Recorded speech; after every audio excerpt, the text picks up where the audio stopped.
Friends, welcome for another important discussion from Unit 4th, that is changing agrarian structure and rural developmental concern in rural society. And in today's discussion, we are trying to focus upon Unit 16th, that is rural cooperative and Panchayati Raj institution. This discussion will basically highlight the notion of cooperatives and the features of Panchayati Raj institutions as the issue of developmental concerns with regard to the rural society. That is going to be important, and I think broadly we will try to speak about the meaning of cooperatives and the cooperation and the cooperative societies, and also what are the basic characteristics of cooperatives, what are the types of cooperatives, and also we will try to exemplify the case of Operation Flood as a case study. And apart from that, in the second half of the discussion, our focus will be on the historical backdrop of Panchayati Raj institutions, and we will try to cover up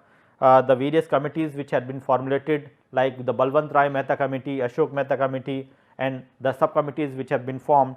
And finally, we will try to speak about the 73rd constitutional amendment and also the functions of PRI. And in the last phase, we are going to be having a critique of 73rd amendment. So, I think this is a broader framework in which we will try to discuss upon the two issues, why we have taken cooperatives and Panchayati Raj institutions, because somewhere they are speaking about the essence of democracy. One is more towards the economic democracy, and PRI is more towards the political democracy. So, I think that is how we have connected the two issues together, although both of them are related to the rural development in terms of the transition in the rural society. So, that way I think whole justification is there for putting them together. And quickly, if we try to see, first we are going to speak about the cooperative and the cooperation movement in India. So, basically the government of India, independent India, when they started working upon the economic status of the villagers, they have tried to create the cooperative societies which could help for the peasantry as a whole. A.R. Desai, while stressing the importance of cooperative societies in independent India, argues for encouragement of cooperative sectors in the rural society. So, that is how we try to see the importance of cooperative societies. The history of cooperative development indicates that the government has made all efforts for the establishment of the cooperative societies. It is also a fact that our national leaders like Gandhi ji and Nehru ji made all efforts for the promotion of cooperative society.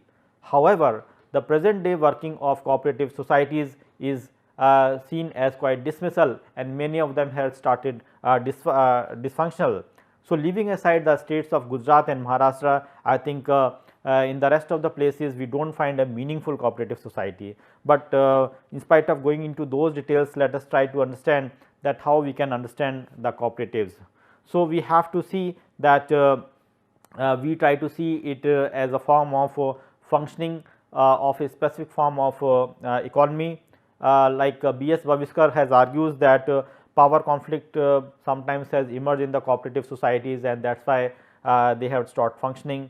Similarly, we try to see that the contribution of Daniel Thorner is also going to be significant, who try to see village cooperatives which are been run by the richer sections of the society. So, I think we have all the odds of cooperative societies which has led to the downfall. But as I said that before going into the critique of the cooperatives, we have to understand that what is the meaning of cooperation and the cooperative societies first. So, I think the cooperatives definitely has a bearing from the word cooperation, which means to work together. And however, the meaning of corporate society is quite technical, and in the context of village corporations in India, we try to see what M.T. Herrick in the context of peasantry has described the cooperative society. He writes that cooperation is the act of poor persons voluntarily unite for utilizing reciprocally their own forces, resources, or both under their mutual management to their common profit or loss. So, I think this is how he is trying to say, and thus Herrick brings out the few elements which are essential for making something to be a cooperative society. First is that it is an organization of poor, that is first important thing. Second is it is a voluntary nature, and third is it is a sharing common resources. So, I think these are the important aspects or ingredients one can say of the cooperative society, and we try to see that the basic idea of cooperative society exclude the role of big peasants. It is supposed to be the union of small and the marginal peasants, and on that fashion we try to see that the cooperative planning committee was constituted in 1946, and they have defined the cooperatives in the context of Indian peasantry, and they observe that cooperation is a form of organization in which person voluntarily associate together on the basis of equality for the promotion of their common interest. So, this is how we try to see that the cooperative planning committee had tried to draft the meaning of corporations when the understanding of cooperative movement was to be generated. So, the committee has elaborated the meaning of cooperatives, and they say that the objective of the cooperative society is to promote the economic interest of the common peasants. The association is basically meant for equality. The function of cooperative society cannot be fulfilled by the individual, it has to be seen collective, and the idea is that what individual cannot do because of the limitation of his own can be done in a collective way. So, this is how we try to see that the idea of cooperative movements came into prominence. Although we can have another meaning of cooperatives which can be seen in terms of consumers, basically in terms of the causes by war, flood, drought and other adverse situations. Then in the 1940s the idea of social service started emerging, which has some connotation with the cooperatives, and recently we try to see the cooperatives has undergone a revolutionary change, and the cooperatives today are formed for the attainment of development. So, we try to see that cooperatives are constituted to provide loans for the agricultural inputs and purchase of implements, digging of the wells, or maybe certain other aspect of agriculture. So, that is how we try to see that now cooperatives are being seen as having a diversified purpose. So, further if we try to enhance the understanding of cooperatives, let us try to see what are the characteristics of cooperatives.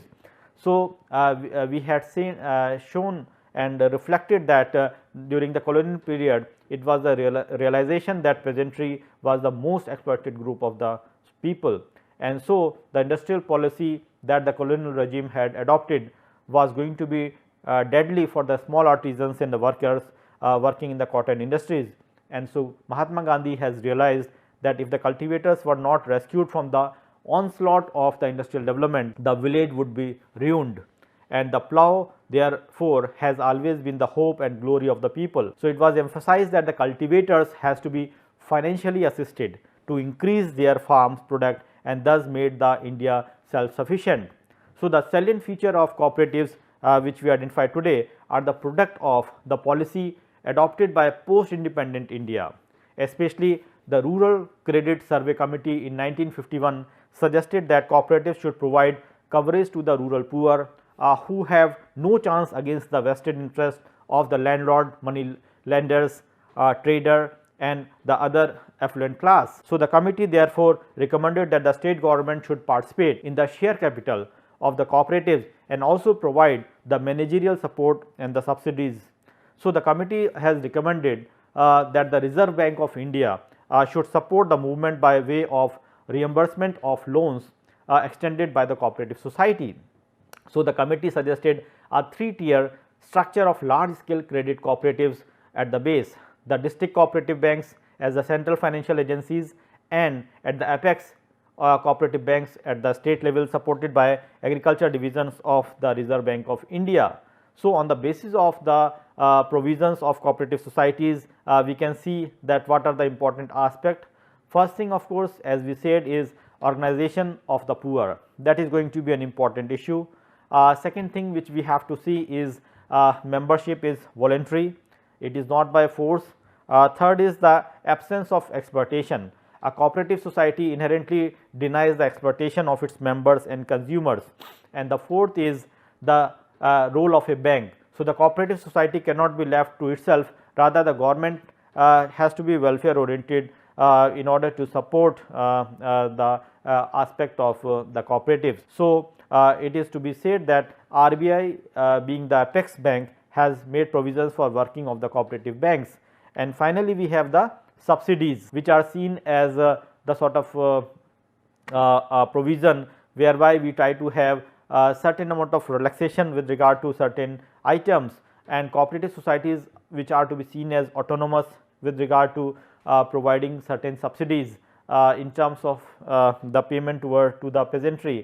So, that is how we try to see these are the provisions which has been made for making cooperative to be effective. Now, let us quickly try to see what are the different types of cooperative societies. So, on the basis of functioning, the cooperatives may be divided into three types. The first is the credit societies, second is the consumer societies, and the third is the producer society. So, these are the three basic types which can be further divided into several types, we can say that the subdivision can be on the basis of cotton grower society, it can be on the basis of sugarcane society, it can be on the basis of wheat producer society, and so on. So, in the similar way, there are subtypes of consumer cooperatives and producer cooperatives. So, now let us try to see each one of them distinctively. Like we try to speak about the credit cooperative societies. The credit societies are voluntarily and mutually aid associations. The major function of this type of society is to provide credit on personal security or on the basis of nominal security to its members who are either cultivators, workmen, or lower middle class people. They are of two types, unlimited liability and of the liability. So, I think this is the structure, this is the understanding of the credit cooperative society. The second is the consumer society. The membership of this society consists of agricultural work and the middle class people who organize a consumer store. The member of the society earn their independent living. They are now not supposed to depend on the consumer society. The society only help them in the better utilization of their income, and thus lowering their cost of living. Correct weighment, quality goods, and reasonable prices are the chief aim of the consumer society. The third form of society is the producer society.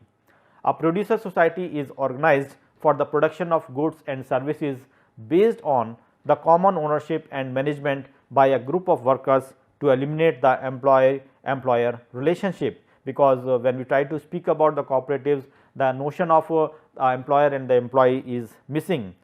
So, in our country, these are the three types of cooperatives which we try to see, which sometimes are seen in terms of mixed form also. A single society can be seen as a credit, consumer, and the production society at the same time. So, this is how we have the broader classification of the cooperative society. Now, to be more specific, let us try to see that how the history of the cooperative movement in India had started. We try to see that the experience of the British government with the India's peasant society was seen in terms of the various occasions, especially during famine, the scarcity, war situations, and many adversities.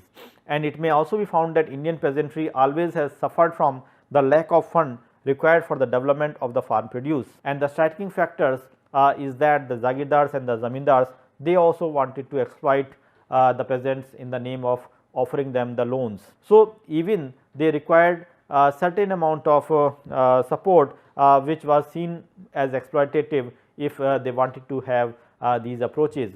So, this prompted the British government to establish the credit cooperative societies in the villages.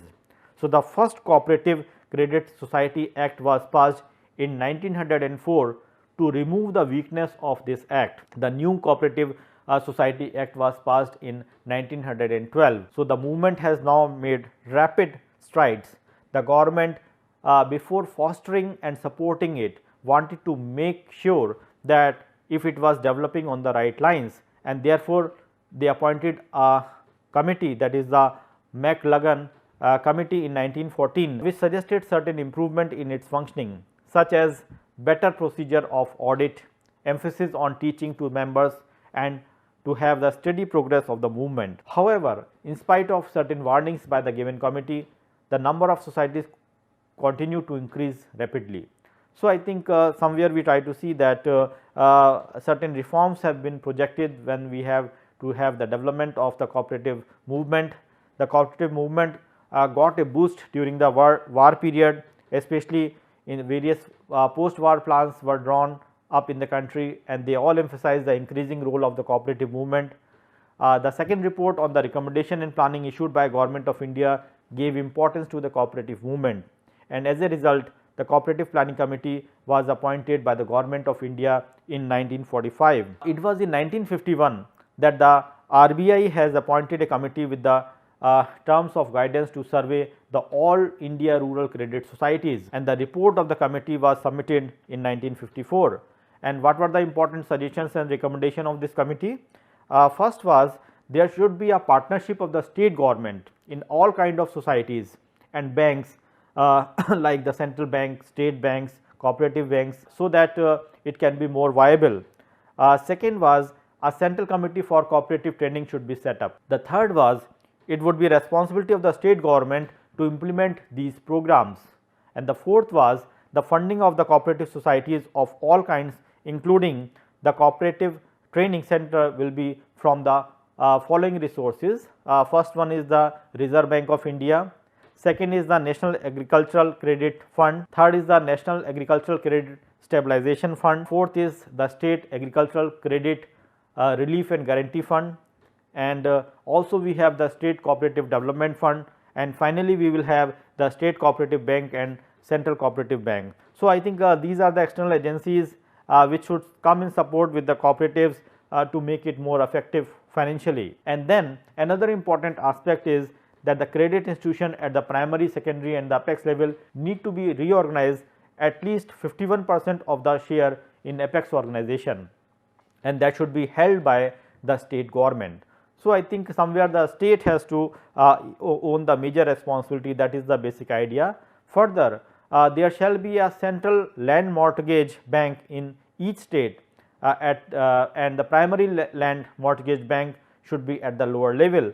So, I think this was another salient feature, and finally, we try to see that the primary village credit society should be reorganized as to have the membership of about 500 persons, and these should be linked up with the marketing societies. So, we try to see that processing function is to be developed substantially, and especially for producing the sugar, ginning the cotton, crushing the oil and baling the jute. So, these are certain recommendations which are been made by the committee, and later on it was been accepted by Government of India, and the collective effort was made to put in the second 5-year plan. So, I think many initiatives have been taken place in pre-independence and post-independence for making the cooperative movement more effective. Now, let us try to see that what are the various exemplifications of cooperative societies. So, we try to see like we have the milk cooperatives societies developed in Gujarat, which is seen as a sort of a white revolution. We may be talking about it in detail in this coming section. Similarly, we have the sugarcane cooperative societies in Uttar Pradesh and Maharashtra, which has brought the massive production, and also we try to see that most of them had the state and the national association and recognition.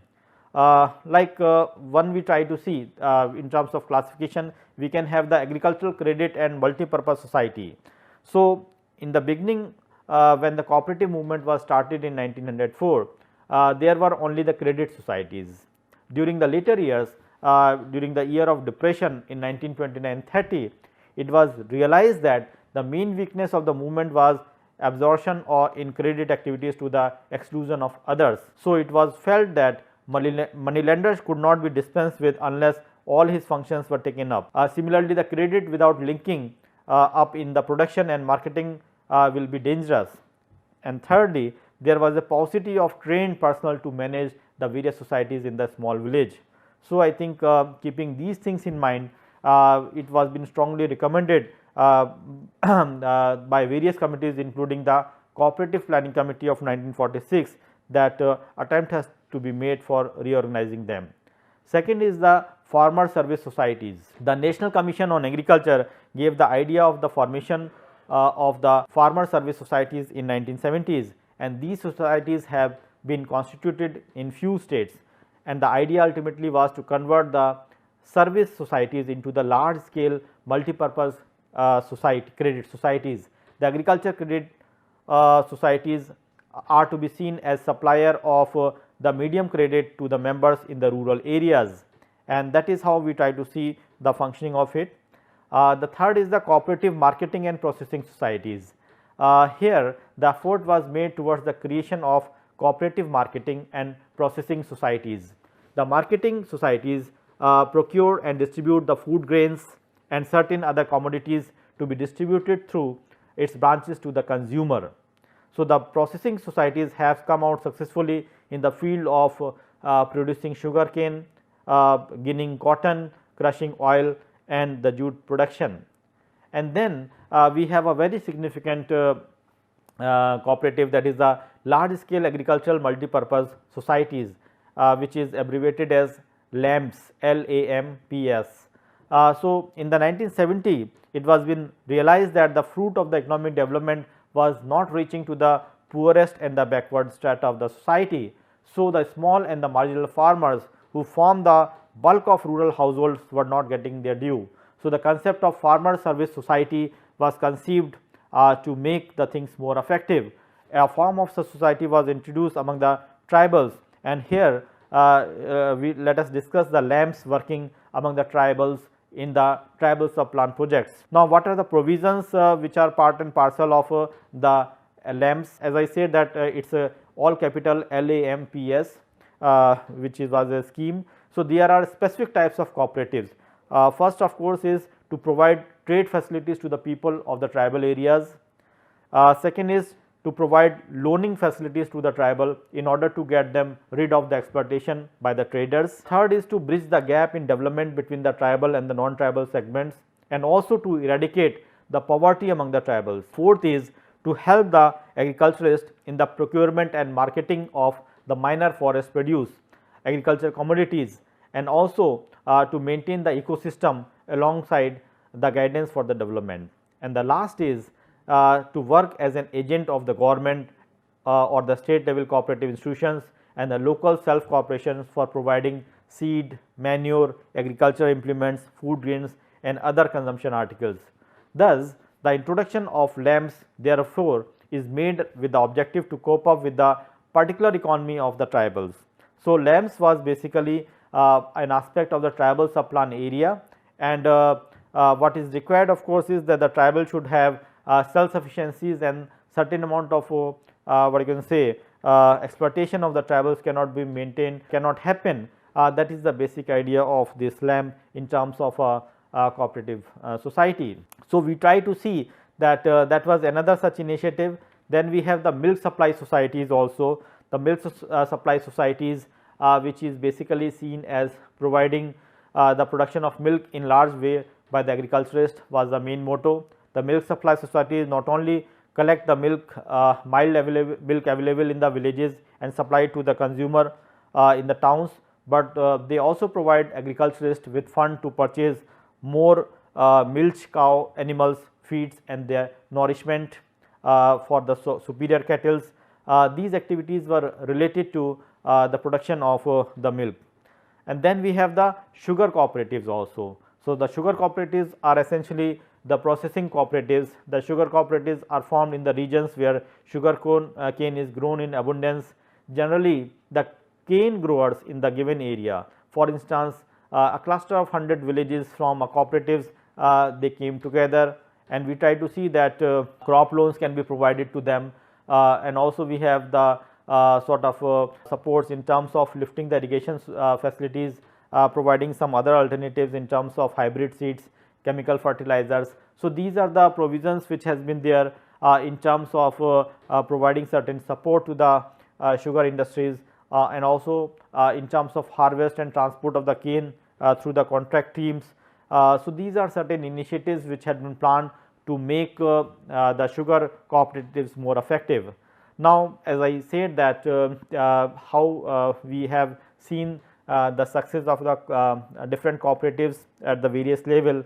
So, one successful case which we can refer here for your detailed understanding is what we call it as the Operation Flood, which is one of an important case study in terms of its success. So, Operation Flood, which was rightly been considered as the world biggest dairy development program in terms of its coverage and longevity. It covers around 10 million rural milk producing households all over India, and it has been launched on 1st July 1970. It is still ongoing, and it is credited with you can say the idea of the white revolution in India by creating a flood of rurally producing milk and enabling the India to achieve the self sufficiency in milk and the milk product. So, I think the idea of Operation Flood was basically carried forward, and it has become the world highest milk producing country by the year 1988-89. The program has generated a tremendous support from the central government. Let us try to see how the genesis of the Operation Flood took place. So, the Operation Flood owes its origin to the late Prime Minister Lal Bahadur Shastri, who was basically interested in the KARA, that is the Kheda District Cooperative Milk Producers Union Limited, popularly we try to call it as AMUL, that is Anand Milk Union Limited, and they invited Prime Minister Shastri to inaugurate its modern computerized cattle feed plant at Kanjari, which is a village situated 8 kilometers away from Anand, and Prime Minister commissioned the plant on 31st October 1964. Varghese Kurin was the general manager of AMUL, and he selected Ajarpur village for this purpose, and the village has a milk producers cooperative having 411 members. The Prime Minister was so convinced about the AMUL model of dairy development that he asked Kurin to prepare a program, and later on he cherished the Operation Flood and sent it to Prime Minister. And on 2nd December 1964, the Prime Minister sent a demi official letter to all the cabinet ministers and to the chief ministers and the governors of all the state, commending the program to all of them for implementation. So, the Prime Minister also approved the establishment of an organization that is the National Dairy Development Board NDDB, which the mandate was to replicate the AMUL model all over India. So, the NDDB was officially registered on 27 September 1965 as an autonomous government society under the administrative control of Union Minister of Agriculture, and Prime Minister Shastri was has most valuable legacy to India was to provide NDDB and the Operation Flood, and that is how we try to see that cooperative movement has taken its shapes in the true color. And Kurin was been insisting upon, and he was having NDDB having its headquarter at Anand, and Prime Minister has appointed Kurin as the honorary chairman of this NDDB board, a position which he held from 1965 till 1998. So, we try to see that these are certain initiatives which has been done, and the main objective of the various aspect of this Operation Flood was to make available the wholesome milk at stable and reasonable prices to the bulk of city consumer. Second was to enable the dairy organization involved in the project to identify and satisfy the need of consumer and the producer. Third is to improve the productivity of dairy farming in the rural areas with the long term objective of achieving the self sufficiency in milk, and then to remove the dairy cattle from the cities, and also we try to see the final thing, that is to establish a broad basis for the accelerated development of the national dairy industry in the project period. So, these are certain initiatives which have been done, and I think as we say that the AMUL model of the dairy development was seen as the landmark. So, Operation Flood sought to replicate the AMUL model of dairy development all over India. The AMUL model is based on the Anand pattern cooperative structure, which seems to be the most appropriate form of people's organization for rural development. So, the Anand pattern dairy cooperative formulate and implement their own policies and programs for the dairy development in the various areas. They used to hire the professional managers and technicians for this purpose. The role of the government is limited to assisting the cooperatives financially and also in implementing their own program. So, I think we try to see that the effort of cooperatives are not to be seen at the individualistic level, they are basically to be seen in tune with the central and the state government, and I think cooperative is one such initiative which is going to make number of entrepreneurship within the country. Especially we try to speak about the rural India. I think the need of the hour is to make them self reliant, which of course is been promised for India to make Atmanirbhar. So that way I think the cooperative movement and the various cooperative initiatives which has taken place historically, they have to be revived in a new way to make them more effective. So I think this is how we try to see the notion of economic democracy which can be reached through the cooperative movements, and I think the glaring example are seen through the various projects of successful cooperatives running in India. Especially we can speak about the Amul in that sense as such, or we can speak about various sugar cooperatives which are functioning very effectively to make the economic democracy and to make the rural society more entrepreneur in terms of self sufficiency. So I think friends, this was the aspect which was one component which we have to deal with, and now let us try to quickly move down to another important component, that is the Panchayati Raj institution. I think that is going to be the second aspect of discussion. Basically when we try to speak about certain amount of changes in the rural societies in terms of rural development, I think both these aspects are going to be quite significant. So I think Panchayati Raj, I think if you try to speak about that, it is as I said earlier that it is a form of democratic decentralization. The term Panchayati Raj in India signifies the system of rural local self government. It ensures the direct participation of people at the grassroots level. It is created in all the states in India by the act of concerned state legislature to establish the democracy at the grassroots level. It is entrusted with the duties and the responsibility in the field of rural development. It was constitutionalized through the 73rd Constitutional Amendment Act of 1992. At the central level, the Ministry of Rural Development looks after the matter relating to the Panchayati Raj bodies, and it falls within the greater traditions of our country. So we talk about the issue of Panch Parmeshwar historically, which means that the God speaks through the Panch, and that is the basic idea which has mooted the idea of Panchayati Raj institutions. And we now understand about the Gram Panchayats. The traditional Gram Panchayats are being replaced by the modern Gram Panchayats which are seen in the electoral forms. So the role of Panchayati Raj has to be analyzed with reference to the great Indian traditions, and Gandhiji was highly convinced that Gram Panchayat should be made all powerful, so that it could take all the decisions pertaining to administration and development. And so Gandhiji often has talked about the whole notion of Gram Swaraj, which literally means the autonomy of the village. And I think the village as a collectively has to be seen in terms of the rule over itself, and that is the basic motto behind the Panchayati Raj institution. So let us try to see the historical backdrop under which the Panchayati Raj institution has came into prominence. So the concept of Panchayati Raj is relatively new. Earlier it was termed as village panchayat or the district board, and it was used for the rural self government. Actually, the village panchayats were meant for the rural administration, and particularly administration in the fields of social services and rural reconstructions. And the village panchayat is a link between the people and the bureaucracy at the state level. So in our country, the system of village panchayat is very old, and and we try to see that village panchayat has been seen in ancient and the medieval period.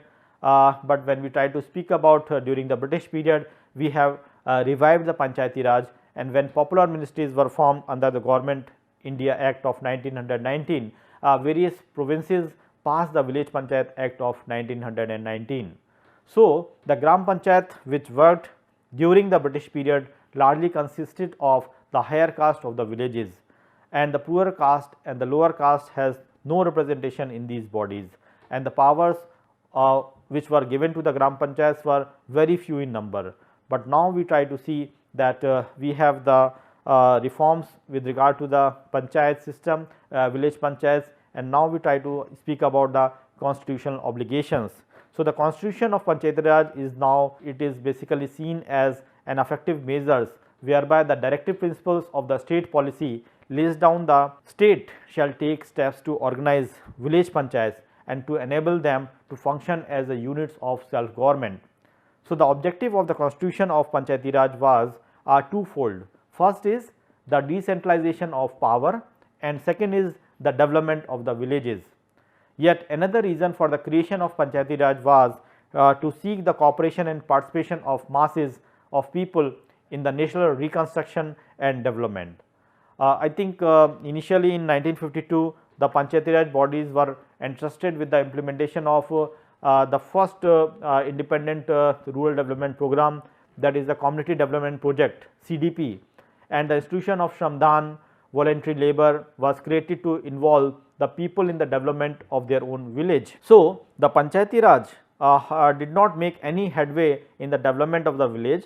The CDPs were considered as a project of development from above, and that is through the government. So, it was essential for development that the initiative should have come from the below. So, virtually we try to see that the masses of the people should have the greater control in terms of their own decisions, and to overcome these difficulties a committee was headed under the chairmanship of Balwant Rai Mehta, who was initially taking into consideration the experiment in Andhra Pradesh and Rajasthan.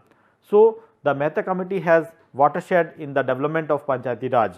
Now, let us try to see the Balwant Rai Mehta committee, which was basically which started in terms of reforms in the Panchayati Raj. So, if you try to see the trajectory, we try to find out that in January 1957, the government of India has appointed a committee to examine the functioning of the community development program in 1952 and the National Executive Services in 1953, and also to suggest the measures for their better performance. So, the committee submitted its report in November 1957 and recommended the establishment of the scheme for democratic decentralization, which ultimately came to be known as the Panchayati Raj. So, the Balwant Rai Mehta committee found that the CDP, when came at the Gram Panchayat level, were considered to be the program of the government and not the program of the village people. So, the village self-sufficiency could not be attained without the active participation of the village people. So, the Mehta committee therefore suggested that the villagers should be given power to decide about their own felt need and implement the program accordingly. And the specific recommendations which has been made by the Balwant Rai Mehta committee were, first is the establishment of the 3-tier Panchayati Raj system, which includes Zilla Parishad at the district level, Panchayat Samiti at the block level and Gram Panchayat at the village level. Second thing is that these tiers should be organically linked together through the device of indirect election. The third is the village panchayat should be constituted with directly elected representative, whereas the Panchayat Samiti and Zilla Parishad should be constituted with the indirectly elected members. And next is that all the planning and the development activities should be entrusted to these bodies, and the Panchayat Samiti should be executive body, while the Zilla Parishad should be advisory and coordinating and supervisory body. So, I think that is the essence of the grassroots democracy. The district collector should be the chairman of the Zilla Parishad.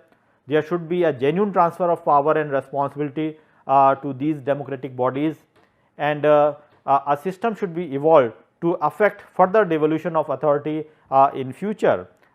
These are the important aspects, and then the recommendations of the Balwant Rai Mehta committee were been accepted by the National Development Council in January 1958, and the council did not insist upon the single rigid pattern and left it to the state to evolve their own pattern suitable to the local conditions. Like Rajasthan was the first state to establish the institution of Panchayati Raj, and the scheme was inaugurated by the Prime Minister Pandit Jawaharlal Nehru on October 2nd, 1959 in Nagaur district in Rajasthan.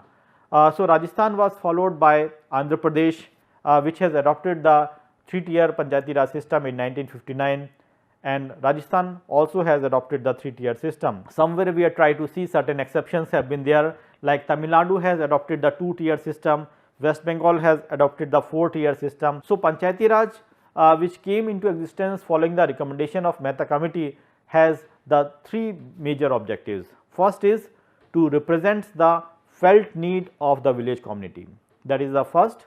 Second is to give power to the non-officials for the development of the village communities, and the third is to give power of implementation or execution of programs to the people. So, I think these are the three broader recommendations which has been made by the Balwant Mehta committee to make the effective use of the democratic decentralization. But as we all know that the committee has their own recommendations, and as we said that all states did not accept it. So, I think further attempt has been made to make certain reforms, and the 3-tier pattern of Panchayati Raj as was recommended earlier, that could not be successful in many other states, and the new pattern of recommendation was been insisted under the chairmanship of Ashok Mehta committee. So, now let us see the second recommendations with regard to the democratic decentralization through the Panchayati Raj system. So, that has been implemented under the chairmanship of Ashok Mehta committee. So, in December 1977, the Janata government has appointed a committee on Panchayati Raj institutions under the chairmanship of Ashok Mehta, and Ashok Mehta was an economist and he was heading the committee of Panchayati Raj, keeping in view the Balwant Mehta committee recommendations. So, in 1977, the Ashok Mehta committee has recommended the fundamental change in the Panchayati Raj system. It asks for the transformation of Panchayat from an implementing agency to the political institution, and in order to implement the recommendations, the need for the constitutional amendment was also required. So, he has given basic understanding to the direction in the form of 64th Constitution Amendment Bill, which was defected in Rajya Sabha. So, in 1992, another legislation, that is the 73rd Amendment Bill, was introduced in Parliament, which was adopted in the same year. And what were the major recommendations of this with regard to the Ashok Mehta committee? We try to see that first thing is the 3-tier system of the Panchayati Raj should be replaced by the 2-tier system. That was the first important recommendation of the Ashok Mehta committee. That is the Zilla Parishad at the district level, and below it the Mandal Panchayat, consisting of group of villages comprising of population of 15,000 to 20,000. Second is a district should be first point for decentralization, that is going to be an important issue, and the Zilla Parishad should be the executive body and be made responsible for planning at the district level. Then we also see that the Panchayati Raj institution should have a compulsory power for taxation to mobilize their own financial resources, to giving them the financial autonomy also. That was another important provision which has been made by Ashok Mehta. There should be a regular social audit by the district agency and by the committee of the legislators to check whether the fund allotted for the vulnerable sections of the society is effectively utilized or not, and the state government should not supersede the Panchayati Raj institution. So, I think this is where we try to see the high level of autonomy was been planned and devised in the name of Panchayati Raj institution, and Ashok Mehta wanted to make it more viable and effective. Especially the Nyaya Panchayats should be kept as a separate body from that of the developmental panchayats, and I think this is basically that they should be presided over by a qualified judge. I think that speaks about the gravity in which the reforms were to be supported. Even the chief election commissioner, electoral officer of the state, in consultation with the chief election commissioner, should organize and conduct the Panchayati Raj elections. So, I think these are significant measures which has been done, and we try to see that the various voluntary agencies should play an important role in mobilizing the support of the people for the Panchayati Raj. Even the seats for the scheduled caste and the scheduled tribes should be reserved on the basis of their population. I think these are certain landmark things which we can think about, and we try to see that the recommendation of the Ashok Mehta committee, they were initially being launched basically in the state of Karnataka, West Bengal and Andhra Pradesh, who try to put them effectively.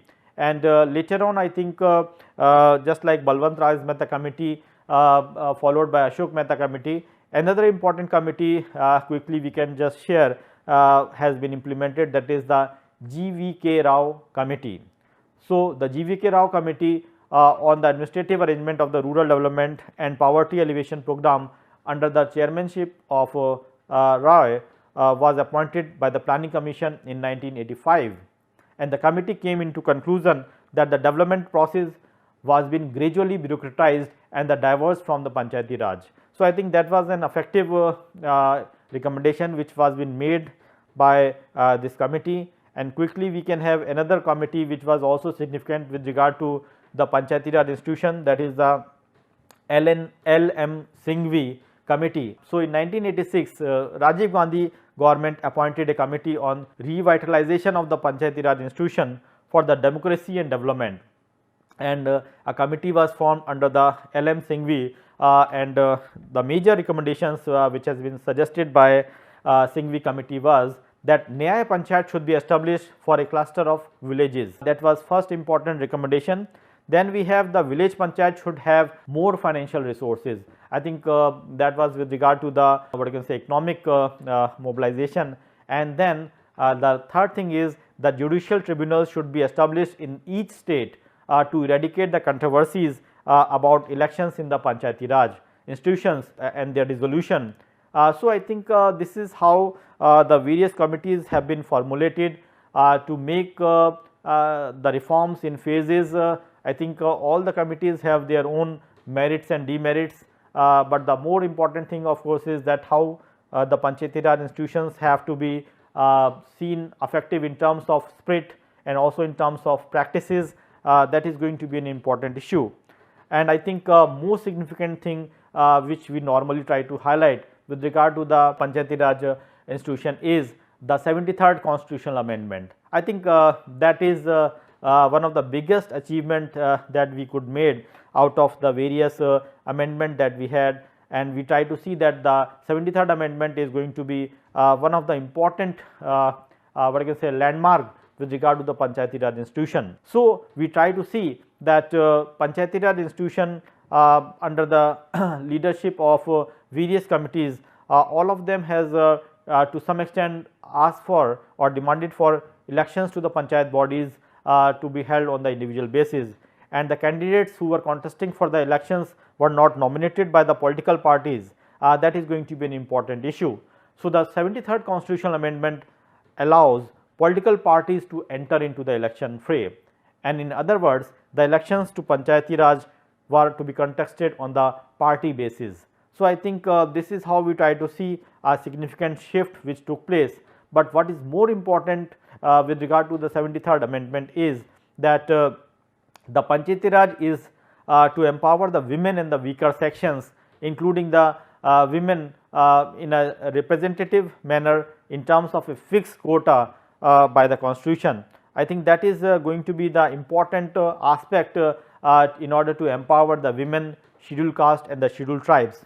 And we try to see that some of the important features of the 73rd Amendment Act were, first is that the panchayat will be considered political institutions in a truly decentralized structure. I think that was first important thing that we have to keep in mind. Second is the Gram Sabha shall be recognized as the lifeline of the Panchayati Raj. The voters of the village, of the clusters of the village will constitute its membership. Third is there will be a direct election in all the 3 tier of the governance, that is at the Gram Panchayat, Panchayat Samiti and the Zilla Parishad. At all the levels here should be the direct elections. And then we have the issue of empowerment of the women, that is basically seen through the 1/3 of reservations of the total seats at all levels for the women's, and 1/3 seats shall be remain for scheduled caste and the scheduled tribes. That was one of the salient feature of the 73rd Amendment Act, and each Panchayati Raj institution will have a tenure of 5 years, and in any case it is to be dissolved by the state government. The fresh elections will be held within a period of 6 months. So, I think this is another landmark thing to make it more institutional.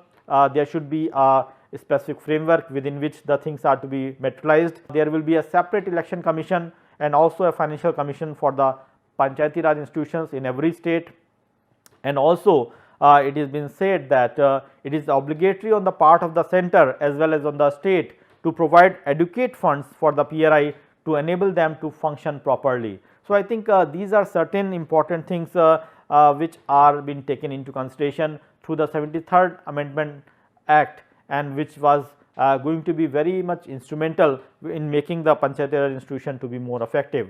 Now, I think since we have understood the various amendments, the various committees which had been formulated for the implementation of the Panchayati Raj, now let us try to understand that what are the functions of Panchayati Raj in order to make, or in order to understand that what are the limits or what are the scope of Panchayati Raj in terms of its implementation.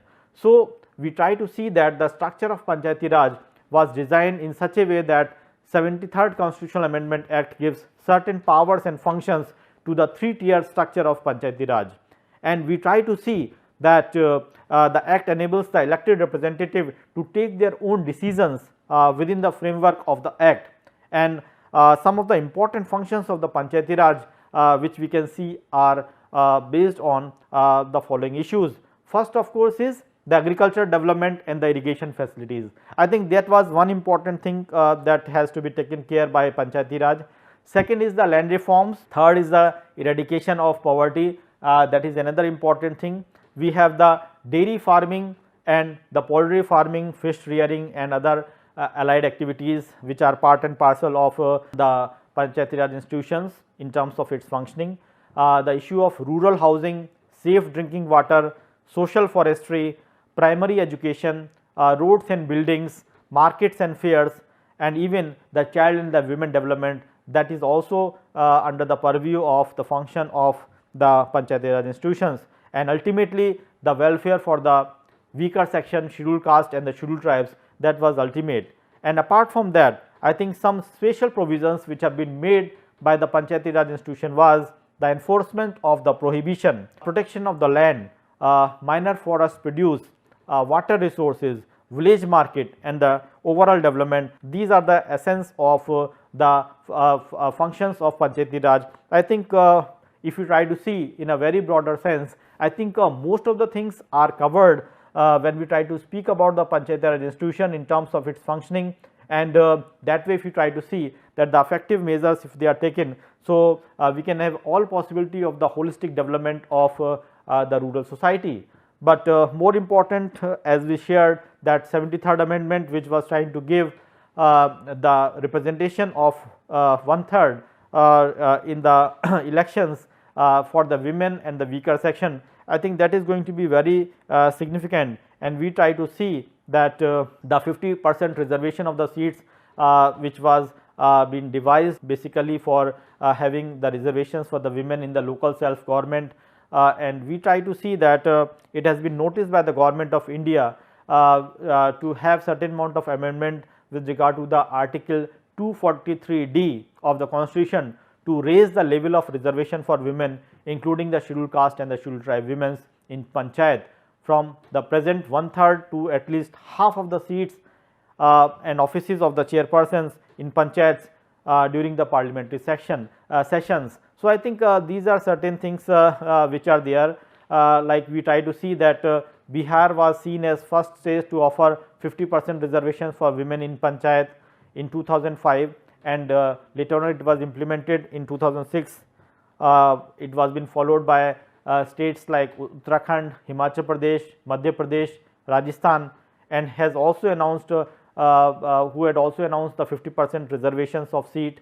We also try to see that Kerala, who has implemented 50% reservation of women in the panchayats. So, I think attempts have been made to go beyond 1/3, and I think more representation of women and the weaker sections of the society has been devised in many of the states to make what I can say the true representation of women and the neglected sections of the society into the mainstream. So, I think this is where we have to really see that to what extent we can have certain amount of reforms with regard to the prevailing practices with regard to the Panchayati Raj institutions.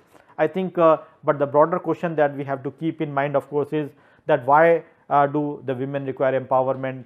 Somewhere I think they have to have their own capability to make themselves efficient to fight along with the male. but again the point is that historically speaking, the sort of neglect which has been given for the women, how they are going to overcome them, that is going to be a crucial issue. And that is why I think the need of the hour of course is to give them the constitutional representation to make them more effective. But I think if you try to see, still we have many gaps which can be seen as a critique of the 73rd Constitutional Amendment Act.